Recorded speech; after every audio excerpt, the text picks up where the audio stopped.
Hello. Hello. That's right. It is YouTube time this time, all the time. If you like poetry, if you like literature, if you like cultural history, then you've come to the right place. We make podcasts about all of those things. So be sure to like and share this video. And of course, most importantly, subscribe to the channel so you never miss an upload. Since we mostly make podcasts, you can also find our shows on all the major podcast platforms. So if you found this video, but YouTube isn't your speed for regular podcast listening, head over to Apple Podcasts, Stitcher, SoundCloud, Spotify, wherever you get your podcasts, and subscribe there. All right. Hope you enjoy the episode.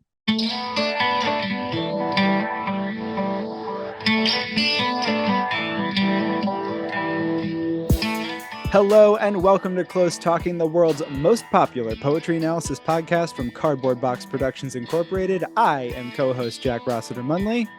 And I am your other co-host, Connor McNamara Stratton. And together we read a poem, talk about the poem, and read the poem again.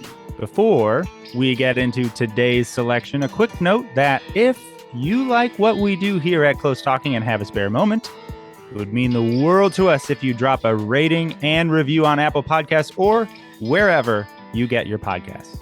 Those reviews help boost us up the algorithm and are a great way for us to find new listeners. If you want to get in touch with us, you can find us on so many different social medias. On Twitter, the show is at Close Talking. I am at Jack Rossiter Munn, and Connor is at Connor M. Stratton. On Instagram, the show is at Close Talking Poetry. And on Facebook, it's facebook.com/Close Talking. We also have a whole website just for the podcast. It is closetalking.com, where you can find all the past episodes of the show. And Cardboard Box Productions has a newsletter, Unboxed. So if you go to cardboardboxproductionsinc.com, you can subscribe for more behind-the-scenes stuff on Close Talking and on all the literary and cultural history podcasts that Cardboard Box Productions makes. All right, on with the show. Welcome to an all-new episode of Close Talking. I am one of your co-hosts, Connor McNamara Stratton. And I am your other co-host, Jack Rossiter Munley. And we are at day 7 of Haiku Week. It is the end of National Poetry Month. It is the end of Haiku Week. We've had a wonderful time frolicking about the land of haiku. I hope you've had a good exploration as well. And quickly before we dive into the episode, as usual, I would just like to say that if you like this series or if you like our episodes in our regular format where we read a poem, talk about the poem, and read the poem again, it would mean the world to us if you hopped over to the iTunes Store or Apple Podcasts, as it's also called, and left us a rating and review. Those are by far the best way to help us find new listeners, and it makes us feel so good to know that we are doing something that is meaningful to all of you out there. So if you have the time and if you like what we're doing here, a rating and review would be fantastic. It's funny you should say the land of haiku, Connor, because so often haiku are associated with nature, and that's one of those gentler rules about what should be in a haiku, is that it should in some way maybe reference the season, reference what's going on, particularly in the natural world around the individual writing it. But as with any good poetry form, it's not always about one thing. It's not always about nature. And in fact, there are many haiku that are about non-nature subjects and are about politics, for instance, or any number of other things. But I feel like that's the subject that might be most removed from nature. And in all of our episodes up to this point, we've sort of gotten into the parameters of the form in a little bit of a more technical way that kind of goes after an implicit question of what is haiku. And in looking in this final episode, we're getting a little bit into the question of like, why utilize this form here? What is special about haiku that says something another form wouldn't about this particular topic? Moving beyond nature. Yeah, and just a little mini rant. A bone that I have to pick is the problem with the idea that haiku is always about nature is not just sort of an inaccurate reduction of the form, which is quite variable, but for better, and here I'm talking about for worse, haiku has often served as a kind of embodiment or a microcosm of Japanese culture, at least the way that it's taught in the US. And, you know, I feel like there's a big sort of, perhaps you could say, fetish of Japanese culture, or what Americans think of as that, as this kind of, super appreciation of nature and like this romantic, but also, enlightened Zen type thing, and you have the bonsai trees and things like that, which, and all of these, things that are used to create that assumption certainly exist. But I think the danger that we as an American reader or a reader, anywhere that's outside of Japan, by sort of reducing haiku to capital N nature, we risk reducing our idea of Japan as one that is, wholly obsessed or embodiment of, appreciating nature. When, of course, as with every culture, there's infinite variability. So that's the end of my mini rant. That was a perfect mini rant. I think that really encapsulates why it's important to go beyond looking at just haiku that are about nature, and there's a lot more to the form than just that. Yeah, there's so much to the form. One thing, and this is what you mentioned, is haiku actually was highly political in Japan and elsewhere too.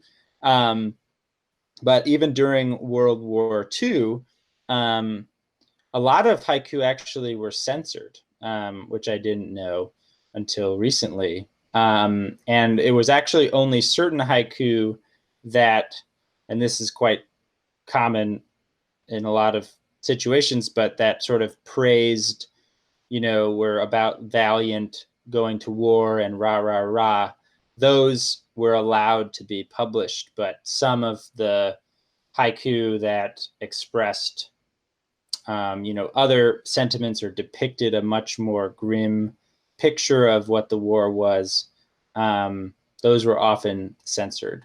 One example that I really love is by the poet Saito Sanki, who was writing, around the time of World War II. And this one goes, machine gun. Between his eyebrows, a red flower blooms. Oof. Yeah, which is so intense. And it's actually just to me, perfect embodiment of this point, which is it actually makes use of nature to describe among the more unnatural things, which is, the violence of guns and such. And also I just, it's like, I feel like maybe now there's the whole blooming blood maybe happens more often, but the way that it comes in this poem is just so, the idea of the flower blooming, life blooming, but that depicting the gushing of blood and signaling the end of someone's life. I don't know, really hits home. Definitely. A poem that does something very similar, I think, is found in an unlikely place, the Cornell Law Review by Louis J. Sirico Jr., who is a law guy. Had this article in it called Vietnam Haiku, where he'd written several haiku about the Vietnam War. And one of them is sparks from the flames Fireflies, which is about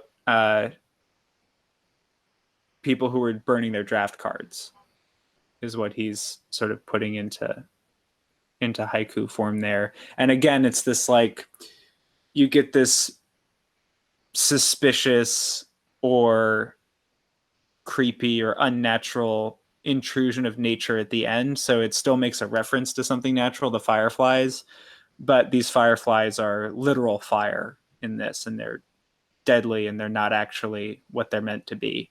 Another one from that series is bombs echoing the holiday firecrackers, which is a pretty straight ahead comparison. But again, when it's put in the context, this is about the Tet Offensive. The reason it's called the Tet Offensive is because it was conducted over a holiday. And even though the objectives of the Tet Offensive failed, the psychological impact of it and the overall impact that it had is usually seen as a major turning point. And the Tet is the New Year celebration in Vietnam. And so again, these are poems that are sort of dealing with a war experience and are describing unnatural events or sort of perversions of events. So again, bombs echoing the holiday firecrackers, the natural progression there is for these to be holiday firecrackers, but they have been turned into bombs. And so it's not the natural world, but here it's the natural order of events that's being upended and destroyed and curdled into something repugnant. Wow. I love those. One more from World War II that I loved. This is by Shimomura Hiroshi, and he was actually a physician in Nagasaki when the bomb hit. And so this one is sort of thought to be written after the blast. Carrying cadavers under burning sky, a garbage cart. Oof. Yeah. And then another one by him. The one who begged water, now a corpse. Westerly sun sets. Wow. Yeah. I mean, what this also highlights is just how powerful an incredibly short poem can be. Those cover so much ground so fast, and like you're just in it emotionally, even though it's, a dozen words long. Yeah, I think that's so right. And it's like, in the same way that the cliche, a picture can paint 1,000 words, like a haiku can paint 1,000 words in some sort of way. Like its use of language and the way that both the precise images, right, but then the pairing of images and the pairing of moods sort of create such a complex, when it's done right, sensation that you really, you're not just seeing something, but you're seeing something, and you're also feeling what the seeing is like, I think. That's a really nice way of putting it. I agree. But also in moving beyond nature, it's not always like war and desolation and politics and gloomy matters. For instance, this one by Jack Kerouac is like a little bit self-reflexive and very much in a jokey way. This one is Haiku Schmaiku. I can't understand the intention of reality. Which is like a little bit silly, a little bit poking fun at the form itself. Yeah, it's great though. I mean, lots to be said about Kerouac. Yeah, primarily that he is a real shithead. Yeah, that part of it. Okay, another one by him that I think is funny. What is Buddhism? A crazy little bird blub, which I like. What's a bird blub? I don't know. Is that where the internet term burb comes from? Did Jack Kerouac give us burb? Maybe. Okay, here's just some other ones that I like. It's like some are about nature, but it's like clearly not, it's a different perspective, you know? Well, I think as with anything, there's sort of a scale, right? There's ones where nature's the focus. There's ones where nature happens to come up, and then there's ones that are just not about nature at all. And I think some of these ones are ones where like nature happens to be present in some form, but it's very much not the focus of what's going on. Yeah, I think that's really right. This one is by Nagata Koi. Great late spring, muddy, muddy. That one's so good. And that's actually like a literal, it's like Doran, Doran, or something in the Japanese. Anyway, that one gives me great delight. It's like how you can make a whole sentence just out of the word buffalo. Yeah. Like 7 times in a row. Yeah, it absolutely is. That's so right. Beyond haiku, too, there is an interesting form called the haibun, which, in thinking about expanding our idea of what a haiku is or what the haiku, what's behind it, there's a form that I think actually was sort of started by Basho, which is the haibun, which is basically prose, but with haiku elements, I believe. Yeah, it's essentially prose and then haiku, sometimes then more prose and then another haiku. It's basically prose and haiku married together. And the haiku that is paired with the prose ideally takes an idea or a moment within the prose and turns it into a haiku.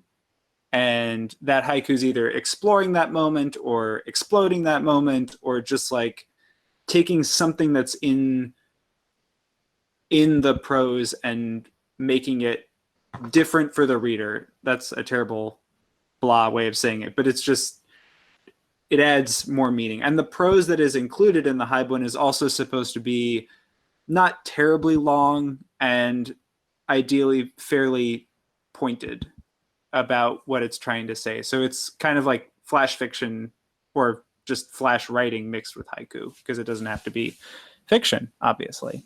Okay. We got to read some. Yeah, we do. Okay, you found this great one by Terry French. Yes. Do you want to read it? I would love to. The title of it is Shit, which is sh @ exclamation point. So it's like you said a bad word, but in a comic strip. And the bad word is the one for poop. So this is Shit by Terry French. My husband held his phone screen out toward me. Did you mean to send me this? Shit. It's written that way. I say, I just told him about his surprise retirement party. The text was supposed to go to a friend. Not the first time I've sent a text to the wrong person. There was the time I copied and pasted some angry tirade my sister sent to me back to my sister instead of to my best friend. That did not result in the sympathetic response I desired. And the time I thought I was complaining to a coworker about the boss, but instead sent it to... Well, you can imagine how that went. I did not get a raise anytime soon. Damn my thumbs! No smooth ride. Backpedaling through the shitstorm. I love that. And I particularly like the use of backpedaling because to me it immediately brings to mind that frantic scroll you do back up through the text. If you've sent one that's wrong, you're just like, oh shit. What did I do? And it's not like literal backpedaling, but that is the immediate, like, I think this is such a nice illustration of how the haiku can make that moment like even more immediate, even realer, even more condensed. I think part of the reason I also go to that with backpedaling is that it's no smooth ride and the smooth surface of a phone, it just puts me right there. Yeah. Yeah, that's so right. Yeah, and so like the haiku part is, which I think Jack indicated, but no smooth ride, backpedaling through a shitstorm. Yeah, it's so funny because it's like, yeah, it gives you the like emotional Lawler punch of what the narrative was, kind of. Yeah. The prose describes so well this situation, and then the haiku just makes you feel it. This one is by Marilyn Humbert. It's called Drought. Standing at the edge of the lake, foam from lap and ripple of wind-blown water nudges my bare feet. Looking west across barren vastness of grassless plains. The sun sliding towards the horizon in cloudless sky of deep emerald blue, touched with the beginnings of peach and apricot sunset. The water is cold, the wind is cold. The clicking of my camera disturbs the two remaining ibis foraging in shrinking shallows. Dwindling water supplies relegated to page 12. Winter nears. And we should mention that both of those haibun are from the Contemporary Haibun Online, a quarterly journal of contemporary English language haibun, which you can find at contemporaryhaibunonline.com. And with that, well, it wasn't a haiku, it was a haibun. But with that haibun, we conclude our Close Talking week-long celebration of haiku to close out Poetry Month. It's been a wild ride, and it's been a lot of fun. I hope you guys had fun and maybe learned a thing or two, or maybe unlearned a thing or two. If you enjoyed it, because this is something that we were like, oh, this would be interesting to do, but we've never done it before. It could be crazy, could be silly, could be useless. Let us know if you enjoyed it, if you thought it was like pretty good, but maybe it should be like something else. If you want to see it again, we would love to know, because we're really throwing darts at the old sound. I mean, we're just throwing darts at sound, which really doesn't work out that well most of the time. Very poetic, Connor. Throwing darts at sound, half a country apart, they dreamed together. Haiku! Wow. Okay. We got to stop now. Happy National Poetry Month. Jack, Jesus. That's my haiku. I love it. Yeah. Anyway, happy Poetry Month, everybody. We do want to know if you liked this, if you didn't like it, all that stuff. Let us know. And we'll be back to our regular every other week posting starting again in May. So we'll see you then. See you then. Hey everybody, Jack here. In the first episode of Haiku Week, we talked about the renga, the linked verse form that the haiku evolved from, and Connor and I began writing our own Haiku Week renga, adding to it every day. So now, here is the grand conclusion, the final form of our Haiku Week renga. Spotting Brooklyn blossoms from the plains, a snowless white as snow. The air is cold with pine. Or is it juniper? And does it matter? A raven pines for the needle to move on the sun's seething hot reply. A long walk and a quick stop. Cold chocolate spring. No one else likes sweet tang, chocolate chips, orange sherbet, solitude. The man on the train says Romulus killed his brother. A long way from 6 a.m. All roads lead to Lupin was a memoir I never wrote. Or maybe fanfic. Spelly arms and fried stupid, I'm witched into stunning, wizarded a world away. Certain alphabets bake dry in the oven without oil or legs. I etch my displeasure 1 minute at a time. Little things are never secondary, as pollen dust speckles the wasp. The park is farther when the wind stops. 6-string solace. Never there and always here, the air is with us generous still. Peace at the end, the beginning of all things.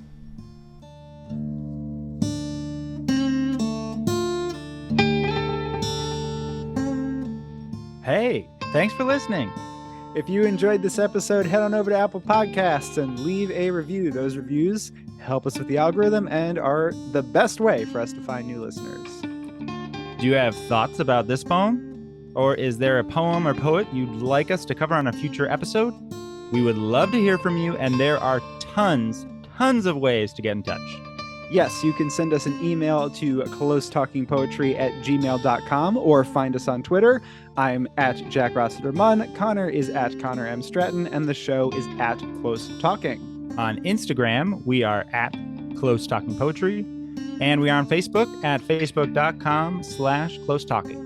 And speaking of all of those many and varied social media platforms, a very special thank you to our incredible social media manager, Corey Chena. Woo woo! Woo. Thank you all for listening, and we'll see you next time. See you next time. Come back again. Please come back just one more time. Door's always open. Okay, bye. See ya.